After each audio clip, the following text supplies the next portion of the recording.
On episode 71 of Confessions of a Marketer, we're delving more into data and the state of B2B marketing.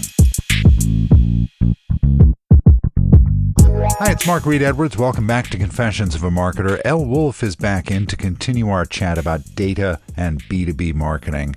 We'll get to that chat in just a moment.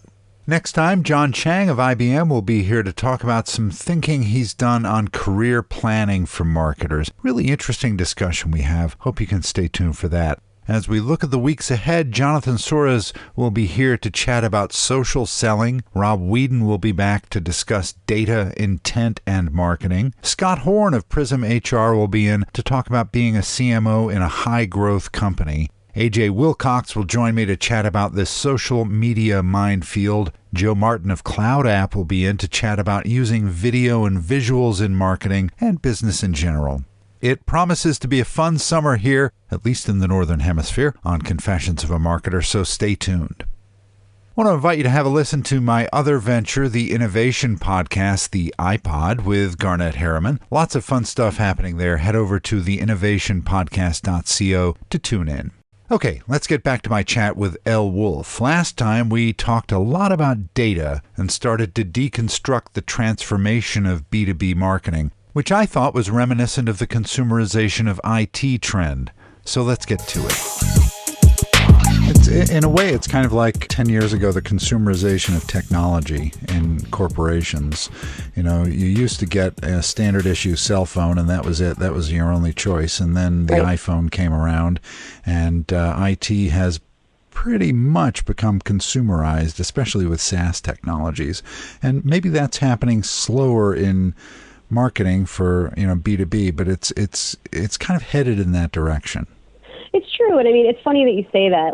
It does feel like on the B2C side, there's been these just rapid innovations. I mean, you think about sort of what your life looks like and how many of these things you interact with every day and, smart devices and all this stuff just feels like it's happened so rapidly. But I mean, on the B2B side, it wasn't that long ago that we were kind of wandering around in the dark and we had very little insight into what people were clicking on even, right? Like the idea of being able to collect some amount of behavioral data about what our buyers are doing when they engage with our marketing. I mean, that wasn't that long ago that we couldn't even do that. So the cycles do feel a bit longer, I suppose, but we are making a lot of progress and momentum. I mean, I started working at Elle Woulfe, 12 years ago, 15 years ago. And at that point, some of these concepts, things that we take for granted today in B2B marketing, like that are just like, it's just the way business is done. Those were new, big ideas at the time. So, it's happening. And I think we see, I was just at the Serious Decision Summit in Austin last week, and you walk around and there's certainly been quite a bit of consolidation and, different sort of categories starting to merge together. But there's a lot of cutting edge stuff out there that really is designed to deliver that great buyer experience. I think what everyone is trying to accomplish is how do we make it better for the buyer? Speaking of making it better for the buyer, can you tell me about Path Factory, what you guys do? Yeah, absolutely. So, I mean, we try to deliver that similar type of on-demand experience for the B2B buyer. Really, our end goal is how do you remove as much friction from that process as possible? In B2B, for a buyer to purchase something, and we know largely this is all happening before they even engage with the salesperson, they need to consume a lot of information. I mean, if, talking back about what I just said before, if me and my husband are going to go buy an expensive, bunch of stereo equipment, we want to make the right choice because we want something great that's not going to break, but it's still inherently fairly low risk, right? On the B2B side, when people are buying things and their careers are hanging in the balance, you don't want to buy the wrong thing. And not only that, I mean, think about my life. I mean, I'm constantly held to account for, is it working? Are you getting ROI? Is this delivering value? So in B2B buying, buyers do need to consume a lot of information before they make decisions, right? Everything to understand a product or service, how it competes with other vendors, how it's differentiated, how customers are talking about it. There's all information that you need to sift through to say, I want to talk to this vendor and I want to seriously consider doing business with this vendor. On that path to consuming all that relevant stuff, I think buyers are just met with tons of friction that marketers have created. And it's not their fault. It's sort of the playbook that we've always had. You push information out, you put it on your website, you deliver it via email, you throw it out over all these channels. And then, as I said, you kind of hope that you connect it to the right person at the right time. That's a really challenging thing to do without leveraging great insight and also machine learning. I think that's going to really change the game for how we're able to deliver these types of on-demand experiences. So that's what we do at Path Factory. I mean, we collect a lot of insight about how people are consuming information, just like like Netflix does.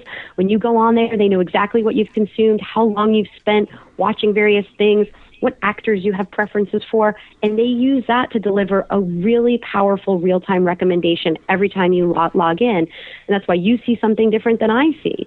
What they're trying to get you to do is consume more content on their platform. And so we take all this insight and we use it to do the exact same thing. How can we deliver real-time recommendations that pick that buyer up where they left off and make sure they see the next best, most relevant asset?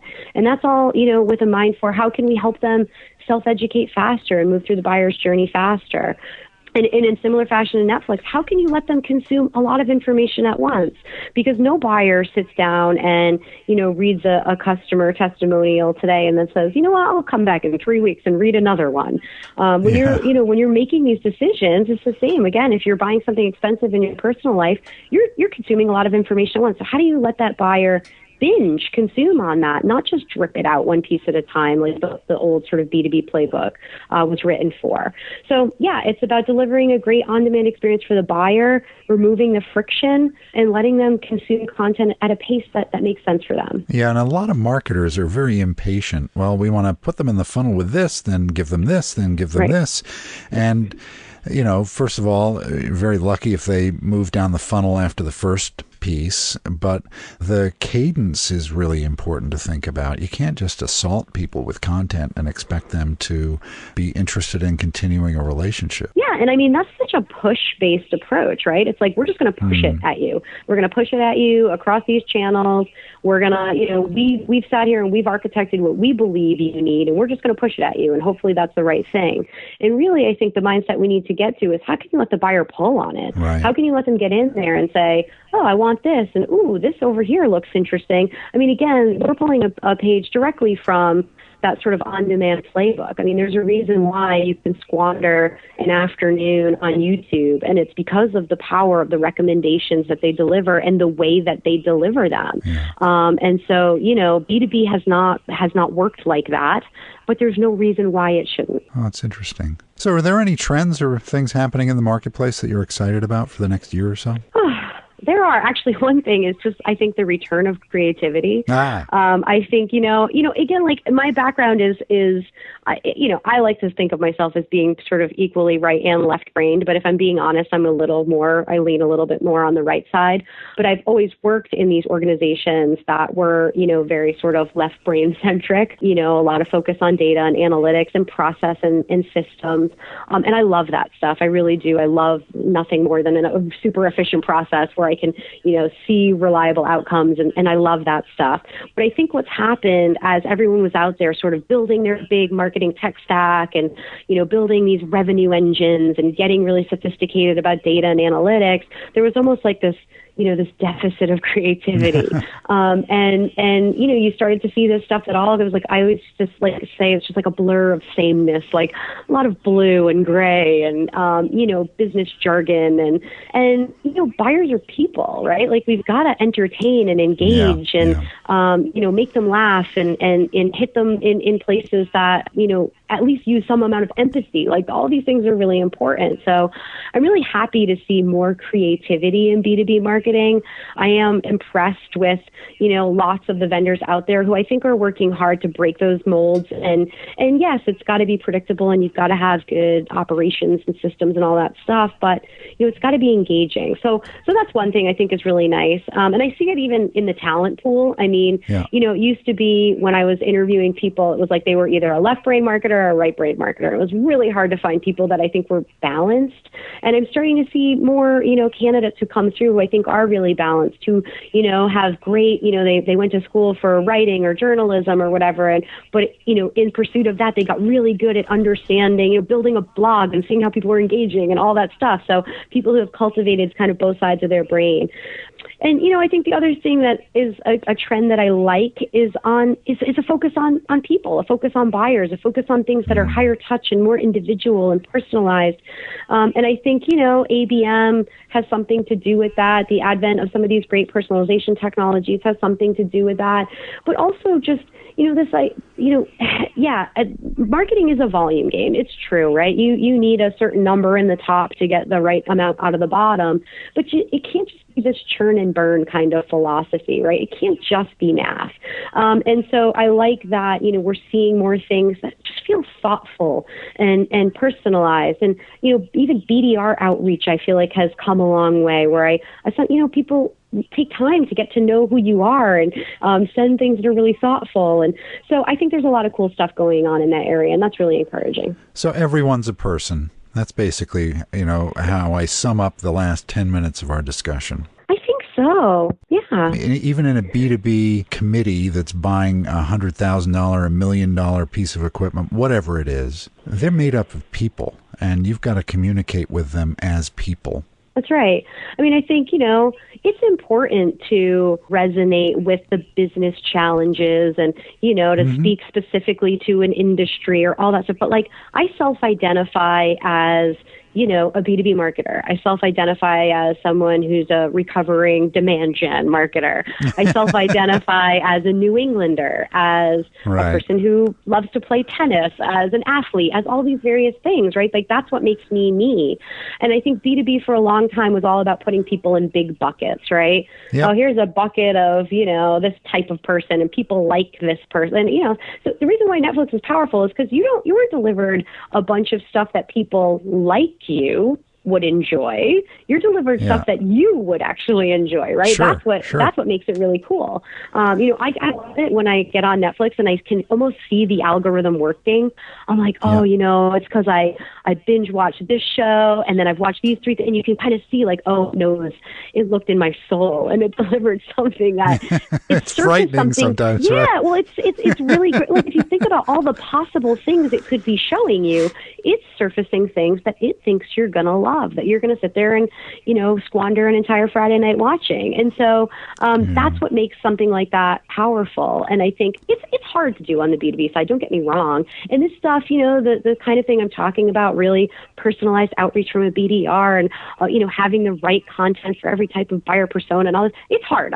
Don't let me, sugarcoat it. Yeah. But I do think that, it's competitive out there, and there's more vendors to look at, more content to sift through. And so the more that we can engage the buyer on a really personal level, I think the better results you're going to see, because at the end of the day, brand is what drives demand. I mean, you're going to buy from companies that, yes, deliver the product and service, that you need and all that stuff. But if it came down to it and you had two, solutions that were at parity, you're going to buy from the brand that you like better. And that will come down to how they engage with you. Did they engage with you on your terms? Did they make it easy? Did they remove the friction? Did they know what you wanted? And so, right, it's important to kind of deliver that level of human interaction. Well, I could go on and on about this. I really appreciate you joining me, Elle. It's always enlightening to have you on because there's always a point of view that I think typical B2B marketers wouldn't expect. I really appreciate you joining me here. Oh, it's my pleasure. I always love talking to you, so thanks for having me on. Thanks to Elle for being here. Next time, John Chang will be here to chat about career planning. This episode of Confessions of a Marketer was written, produced, and edited by yours truly. T. Jordan of A-Class Productions wrote the theme music. Confessions of a Marketer is a trademark of Reed Edwards Global Inc., and this episode is copyright 2019. I'm Mark Reed Edwards. See you next time.